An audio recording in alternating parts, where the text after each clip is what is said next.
السلام عليكم ورحمة الله وبركاته. بسم الله الرحمن الرحيم. مكملين مع بعض ان شاء الله سلسلة قصص الحروف، والنهاردة معادنا مع قصة جميلة لحرف الخاء. حرف الخاء من الحروف اللي هي ليها اخوات، وخدنا مع بعض قبل كده حرف الجيم وحرف الحاء، والنهاردة معادنا مع اخو الجيم والحاء هو حرف الخاء. ده شكل حرف الخاء، وحرف الخاء صوته خ. حرف الخاء صوته خ. طبعا احنا مكملين قصصنا مع مين؟ مع الطماطمايه اللي بتحب تساعد الناس وبتلف العالم كله. طيب، وبتجمع كل الحروف وتوصلهم لحد ايه؟ لحد بيتهم. طيب، النهارده وهي ماشيه كده وبتلف العالم قابلت مين؟ قابلت حرف الخاء. حرف الخاء يا حبايبي استقبل الطماطمايه وقال لها اهلا، ازيك يا طماطمايه، اخبارك ايه؟ انا مستنيكي من بدري علشان خاطر تيجي تروحيني بيتي زي بقيه الحروف. قالت له بس كده؟ طبعا هساعدك وهاخدك معايا ايه على المنطاد بتاعي وهروحك بيتك. طيب، قالت له بس بشرط زي ما عملت مع ايه؟ زي ما عملت مع اصحابك الحروف وقلت لهم تحديات وعدوا منها وروحتهم بيتهم، انت كمان هتدخل معايا تحدي، بس التحدي المره دي اسمه تحدي الخير. يعني ايه؟ انا مش فاهمك. قالت له مش انا بساعد كل الحروف وهساعدك دلوقتي عشان اروحك بيتك، انت كمان لازم تدور على حد في المكان هنا محتاج مساعده وتساعده. طبعا حرف الخاء قال لها طبعا بكل سرور، انا هدور على حد محتاج هنا مساعده وكمان ايه هساعده. قعد يمشي في المكان ويلف ويدور ويروح يمين ويروح شمال، وبيبص شاف مين يا حبايبي؟ شاف الخروف. الخروف واقف كده وكمشان في نفسه وخايف وشكله زي ما يكون جعان قوي، ضعيف كده وخاسس.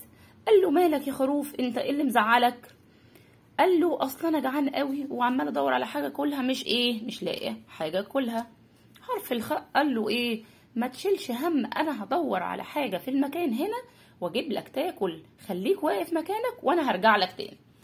راح الخروف قعد يدور على مكان يكون فيه اكل.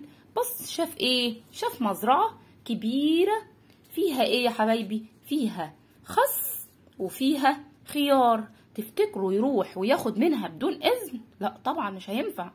عمل ايه؟ قعد يدور على الايه؟ الحارس بتاع المزرعه علشان ايه؟ يستأذنه.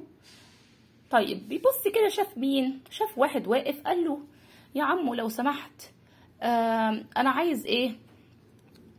انا عايز اخد اكل عشان خاطر الخروف اللي واقف هناك ده جعان خالص وضعفان وعايز ياكل ويتغذى، ممكن اخد خس وخيار؟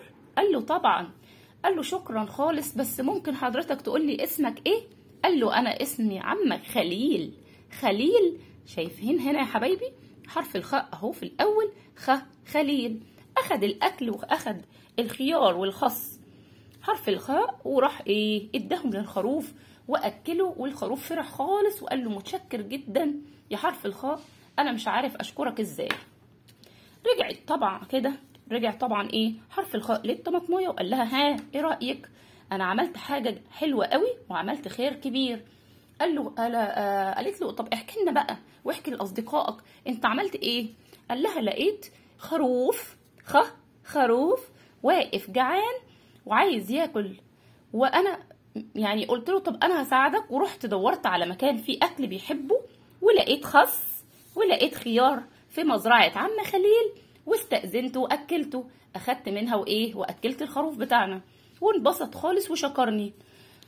الطماطمايه سقفت للخروف لحرف الخاء وقالت له برافو عليك، انا لازم اشكرك زي ما الخروف شكرك، وهاخدك معايا دلوقتي على المنطاد بتاعي وهروحك بيتك يا حرف الخاء، بس ليا شرط اخير انك تعلم اصحابنا ازاي يكتبوك.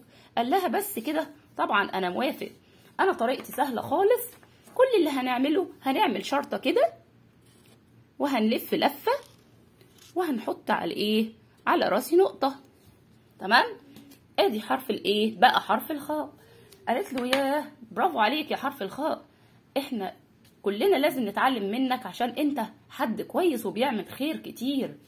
وبكده تكون قصتنا خلصت يا حبايبي، واقول لكم انتظروني في قصص حلوة كتير، والسلام عليكم ورحمة الله وبركاته.